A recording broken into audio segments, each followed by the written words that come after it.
Hello everyone, welcome to my Car Review 2025 official channel. I hope everyone is having a wonderful day. Before we begin, please hit the subscribe button and give this video a thumbs up. The name Lotus in the automotive world conjures up images of a two-door sports car that's lightweight and uncompromising. A Lotus sports car is designed for the hardcore enthusiast who values driving enjoyment and purity above all else. But unless you're able to charge an arm and a leg for them like Ferrari or Lamborghini, selling sports cars alone isn't exactly a profitable enterprise. And in this modern era of electrification, Lotus has had to evolve and adapt in order to survive. Enter the Emeya, Lotus' first ever electric four-door sports sedan. First of all, we need to look at the direction Lotus has taken in recent years. As mentioned earlier, Lotus has spent most of its history making pure sports cars, a venture that earned it respect and some success, but not financial riches. For much of the 21st century, Lotus was owned by Malaysian carmaker Proton, following a spell of instability during the 1980s and 90s when it was being passed around various different owners. But in 2017, Chinese carmaker conglomerate Geely bought a major controlling stake of Lotus from Proton, and kick-started the brand revolution that is starting to bear fruit today. Geely recognized that electrification was a necessary step in today's automotive world, and it had plans to transition Lotus to an all-electric brand by 2028. In 2021, it put out Lotus' first electric model, the Emeya. It was a sports car with a limited production run, and had 4 electric motors that produced a total power output of over 2,000 horsepower.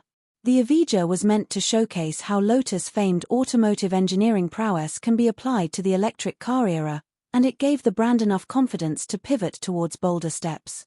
The next breakthrough was in 2023, when Lotus unveiled the Electra, its first ever SUV that was also electric-powered.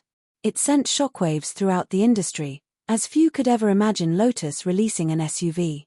It seemingly went against everything the brand stood for, but the car went on to receive rave reviews, and demonstrated that Lotus could apply its technical capabilities onto a new form without sacrificing too much of the driving enjoyment that its customers expect from its cars. The Emeya then is a natural progression on that trajectory. A sports sedan like the Emeya is still a product that's somewhat Lotus-like, but it's certainly less controversial than an SUV, so it's probably somewhat more palatable to enthusiasts.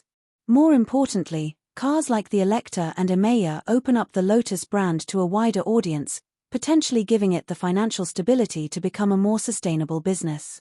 The car we're driving is the Emeya S, which is the mid-spec model that costs $448,800 without COE. It sits between the base Emeya and the high-performance Emeya R. The difference between the base model and the S is mostly down to equipment, with the S featuring high-performance brakes, and additional features like a carbon fiber spoiler and glass roof.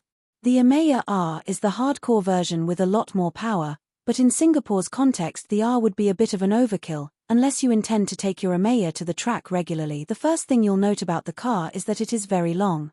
It stretches to over 5 meters in length and 2 meters in width, so you do have to be extra careful in maneuvering this beast around tighter car parks. The car's design manages to be sleek and aggressive without shouting too loud. The front end, with its slim headlights and sharp nose, boasts a scowl that lets people know that it means business, while the full-width taillight bar at the rear accentuates the Emeya's sizable proportions. It is the inside though that makes the Emeya a Lotus like no other. Previous Lotus sports cars have generally boasted of Spartan and barebones interiors, but the Emeya's is a world of luxury in comparison. The biggest thing, literally, is the space you get. With its generous wheelbase that's over 3 meters long, there's plenty of room for occupants, especially those in the rear, to stretch their legs and perhaps play a game of kickball between themselves. Up front, you get a sleek-looking dashboard made from high-quality materials that truly befits the Emeya's status as a premium contender. It's a fairly minimalist design, but there are nice touches like the small screen in front of the front passenger to control some of the infotainment options. Like many newer EVs these days, most of the controls are accessed via the central touchscreen. In the Emeya, you get a rather large 15.6-inch screen that is powered by a pretty fast processor, resulting in quick response times and sharp graphics. Another interesting highlight is the pretty clever electrochromic glass roof, where you can choose to light or shade selected segments to allow just the right amount of light in as you wish, or create a fancy pattern to wow your passengers. It's a $17,000 option though, so it's quite a price to pay for what is really a fun feature. If you're expecting the same kind of pure driving experience as Lotus iconic sports cars, then unfortunately you're not quite going to get that in the Emeya. It's worth bearing in mind that, at the end of the day, the Emeya is still a large EV with a heavy battery, and its weight of over 2.5 tons is hard to ignore. That said, it still manages to hide it pretty well, partly by simply overpowering it with brute force.